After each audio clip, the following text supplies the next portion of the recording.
Thank you for tuning in to Healing Conversations with me, Ntabise Mwepe. This Tuesday, we are taking a detour on a topic that is not popular. We are bringing and casting the spotlight on the male child. Quite often we speak of protecting the girl child, and oftentimes we stop to consider how affected the boy child is by the surroundings of people whom we think are in a position of care and a position of trust upon their lives. My guest tonight, I came across him through his book, and he speaks and takes us on his journey of how multiple rapes got him to a point of anger and shaped the man that he was, and has since overgrown and overcome. This is a story that I want you to give attention to, and I want it to open wide the can of worms, so to speak, and remove the taboo that is prevalent in society, that rape is a crime only against the girl child. Pastor Benjy Motlong, thank you for joining me. You're an author, you're a pastor, and you're a very vocal, transformational coach, and that is my own. I give you this title because just reading from your book and following you, I see work that is so active. I want to start with your foundation, opening the can of worms. What brought that into existence? Thank you for having me, Mangwape. Open the can of worms. Why open the can of worms?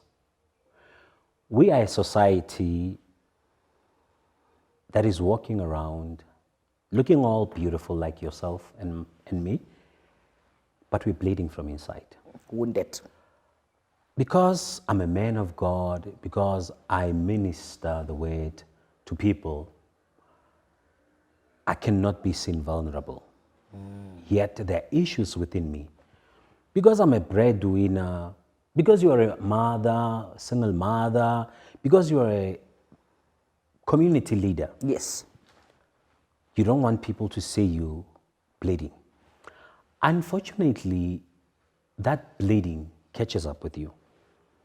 At some stage, at some point in your life, it catches up with you. The effects of letting the wounds that we suffer go unattended to. Let's talk about the scars that our men are suffering right now. Men are going through a lot. I know that personally. I know that from the men I interact with. My ministry is mainly based on the male seed.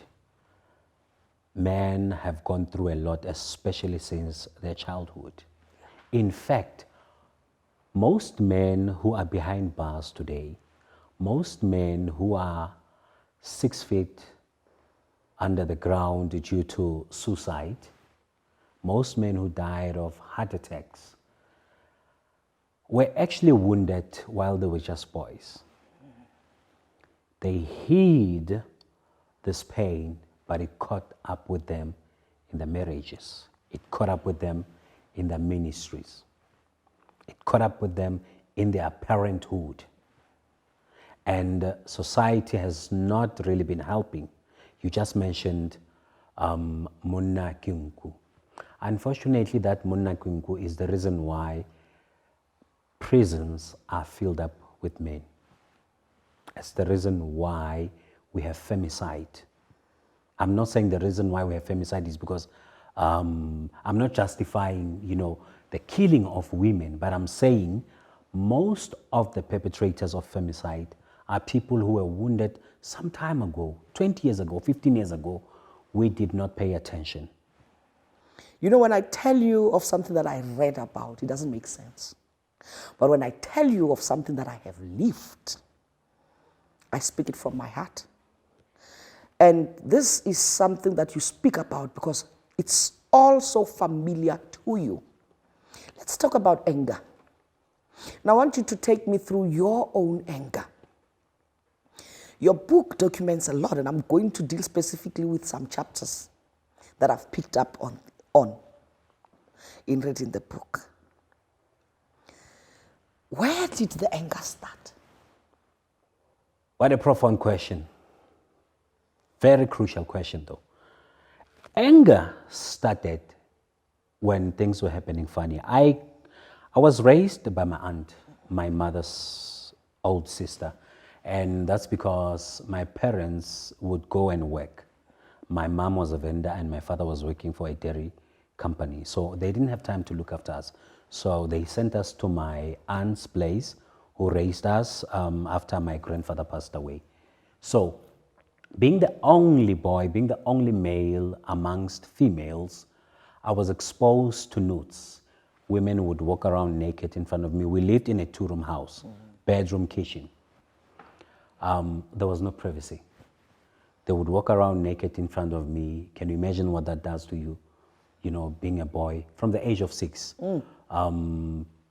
They bath in front of you, and you see them changing fabrics stained with blood, and you don't know what's going on. The only thing that you know, when, as far as blood is concerned, someone is wounded, someone is injured, and you try to say, hey, I see blood, and they ridicule you. No one is explaining to you what's happening. I knew nothing about menstruation. I knew nothing about the hair that grows down there. I'm younger than them, and I see that hair, and I'm confused. No one is explaining anything. What kind of a man are we going to have here? And my aunt would bring her boyfriend in the house. And like I mentioned, it's kitchen, bedroom. These two rooms were separated by a curtain. Even though you could not see what was happening, but your ears would tell you that whatever is happening in there, it's just not it. So we were forced to listen to elderly people doing the deed. My sisters older than me, they would be sort of laughing, but I'm confused, what's going on? And this is disturbing because I would sleep with them under the table. You know, we're facing opposite directions. And you can hear what's happening in the bedroom. And suddenly out of nowhere now, the couple is fighting. They're throwing bottles around in the house. They're cursing each other, you know, the language. What kind of a man are we going to have here? What are we grooming? The only, I should say, refuge was school. But eventually at school, I was being bullied.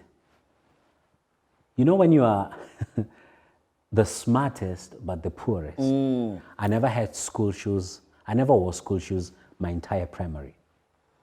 I had this gray short pant. We used to wear gray short pants back then. I had this gray short pants and a white, even though it was cream white shirt. It was cream white because it was just tired. I wore that. I wore those pants and shirt in and out of season my entire primary. My mom was still there. My mom would send money. My aunt would drink the money. Yes, that's the reason. So poverty was the portion. So both areas where I spend my time, I'm not okay. Toxic, yeah. My aunt would beat you up for anything whatsoever.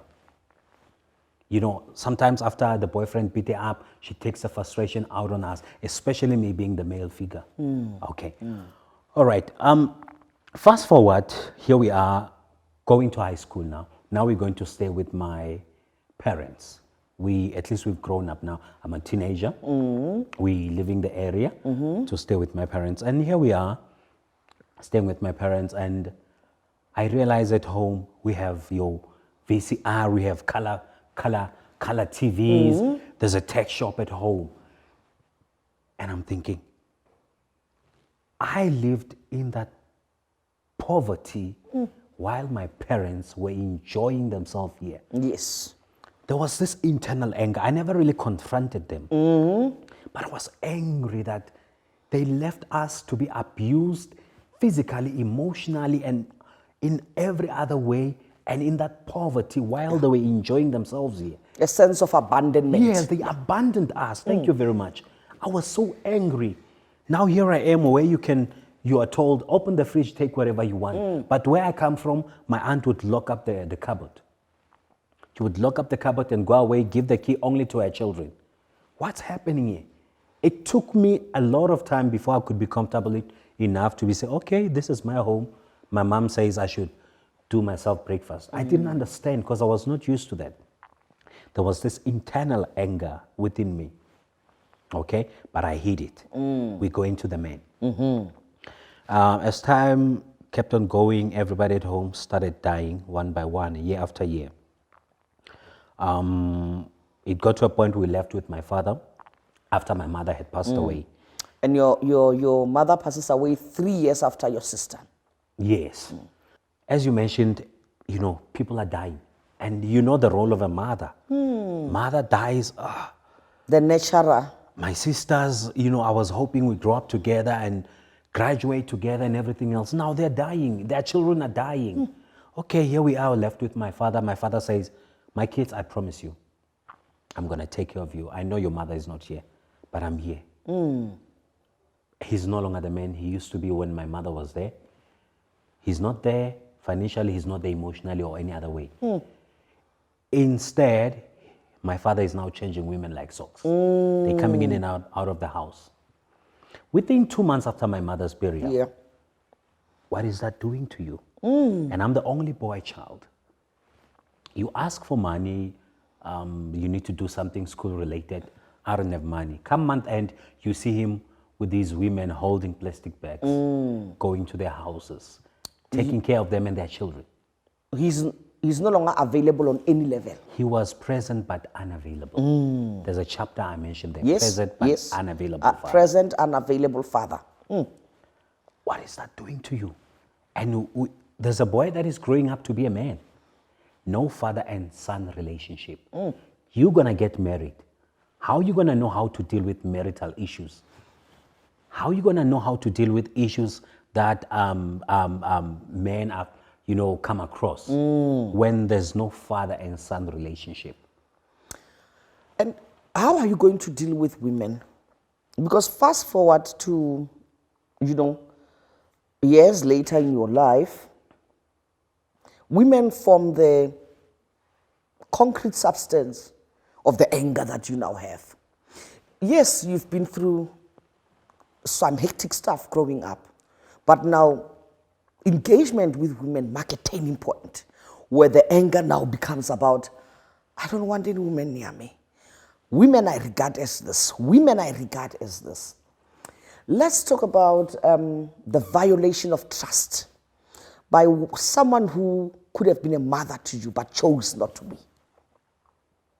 Yes. Okay, everybody at home has now passed away. I'm left alone. I'm a teenage. I'm a child, but I have to be a man. I go to neighbors and I ask them, can I clean up your yard? Whatever you give me, I buy a meal, you know, to survive. There's a couple in the neighborhood. They recognize me.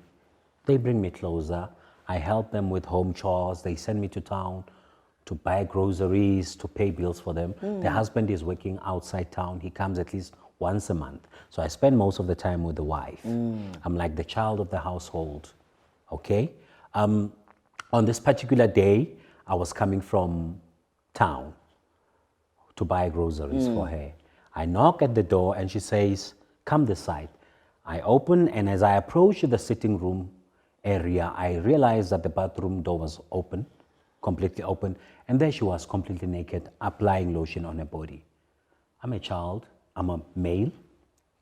I drop the bags out of shock. Yeah. And I remember her saying, King, o toma ubana mapuna. Is this the first time you see a naked woman? Yes, that's the question.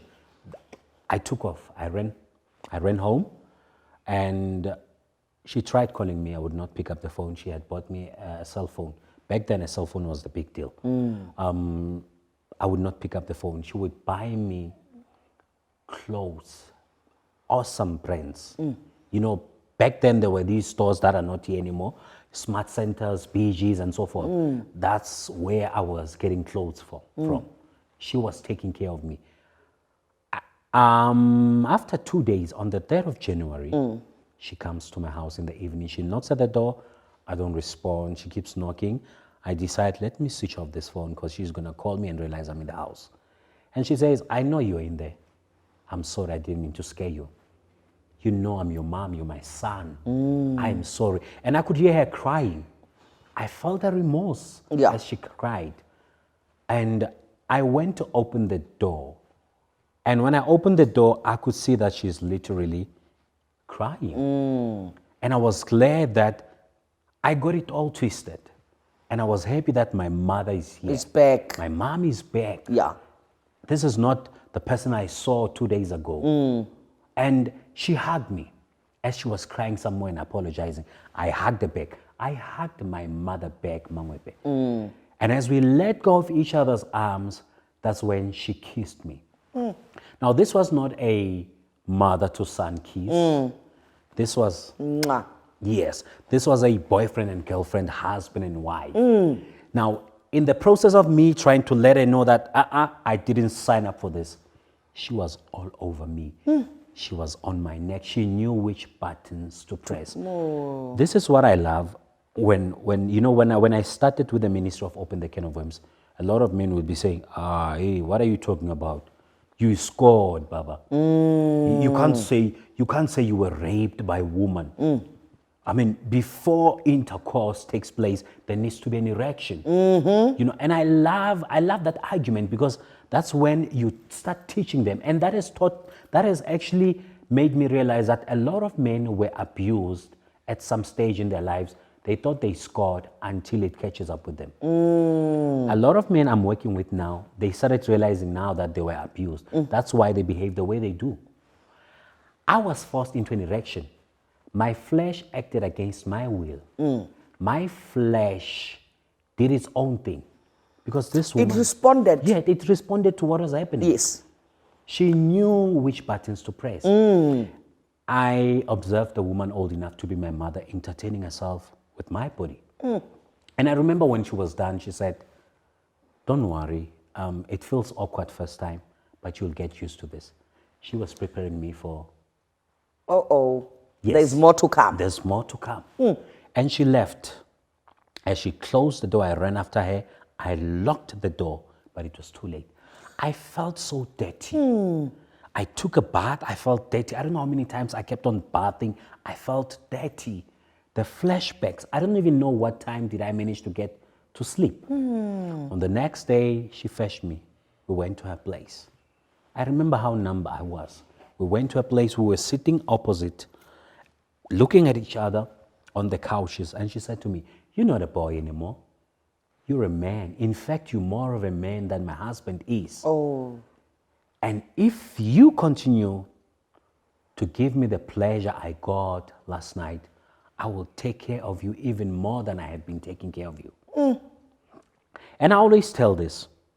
The first 3-4 times when she would undress and, try to persuade me, to join her, it felt awkward. But I got used to it. I started no longer feeling like a victim. I was ready. I was ready for her. And, when she would undress her top, I would be a few steps ahead of her. I started feeling like a man trapped in a boy's body. We would do it every day, sometimes more than once a day. I started spending more time with her and less time with my friends. Whenever I was with my friends, I felt like the conversation coming from them was immature. I wanted to discuss adult stuff. Me and her were starting to be like husband and wife. And the husband would come month end and he would take me on an outing, a boys' outing. I'd look at him and I'd feel like telling him what's going on, but I'd be scared and think, this man might kill me for making a move on his wife. It's my word against hers. There were times I felt like reporting the matter to the police, but thought to myself, the justice system is still struggling with women and children. What more when a male comes and say, I was raped by a woman? What nonsense is that? Let me interject there. At what point, as this is going on, does it register to you that I am actually being raped? Or is it something that only comes later on, years later? It came many years later in my 20s. Remember, everybody at home passed away. Now I want a family of my own.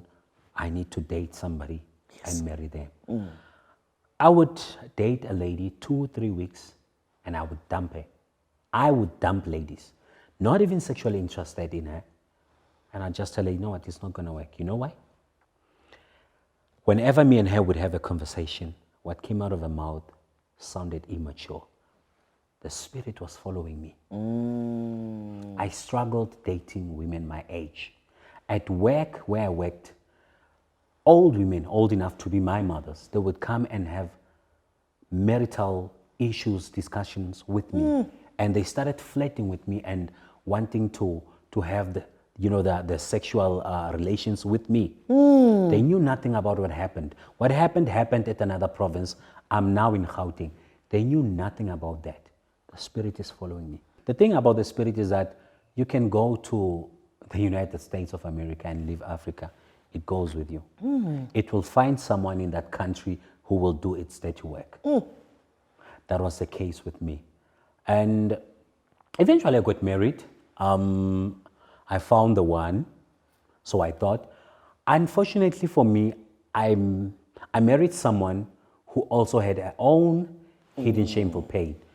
But I always tell this even to the men, when I minister to people. Despite the fact that I married an abusive woman, emotionally and physically, my past pain contributed in the failure of my marriage. I do not dispute that. I don't play victim when it comes to that.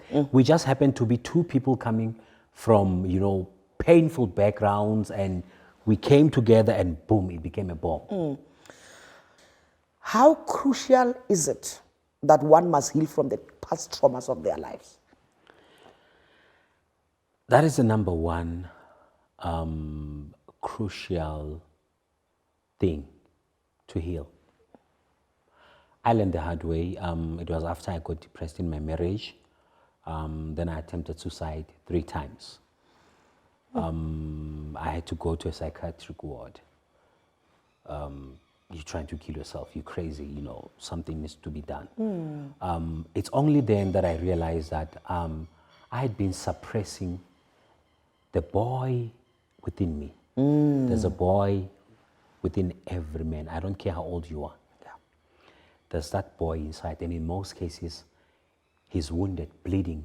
He seeks affection, attention, and we are ignoring that boy. It's only after I tried taking my own life, I decided to focus on this boy and say, it was never your fault. Let's heal you. I'm sorry I've been ignoring you. Now you're catching up with me in my marriage, in my ministry. Because I would go and preach the word, and me and my wife would minister and go back home to Egypt. Yes. Now we have to heal the boy. I went for counseling and it took me 9 months. 9 months, not because the therapist said, I'll be busy with you 9 months, but because during the course of my counseling, it's only then that I managed now to come out and talk about everything that happened since my childhood. And this is what I always tell people. I hated women. The woman that raised me and abused me, the woman that I regarded as my mother but raped me, the woman I married, I wanted to build an empire with, but destroyed my family. I hated women. I hated women. Guess what? The therapist was a woman. Today I understand God used a woman deliberately. There would be times I would stand up in the middle of a session, bang at the table and say, I hate you, and walk out. And she was so patient with me, it can only be God. I remember towards the end of the therapy, she said, you were this close to becoming a serial killer of women. How many men out there whom did not get the grace that I got?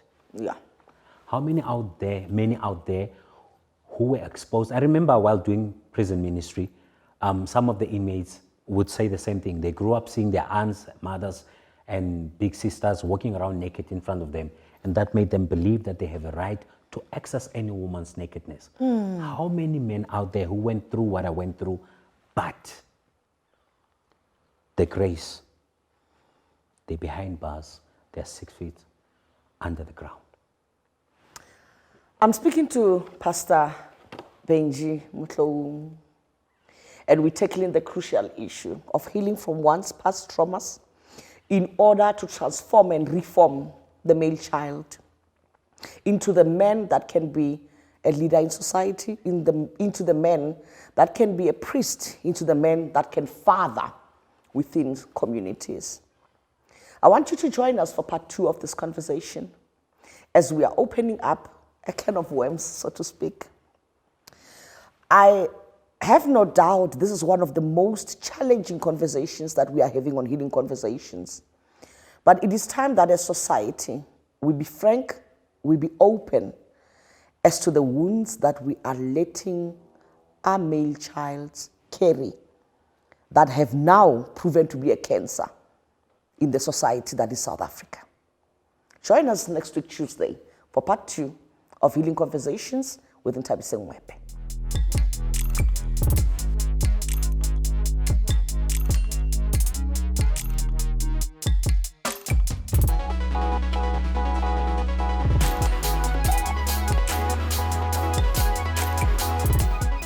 Get yourself a copy of our latest books, The Mending of a Broken Vessel and Maintaining Your Joy, a journal for daily positive living.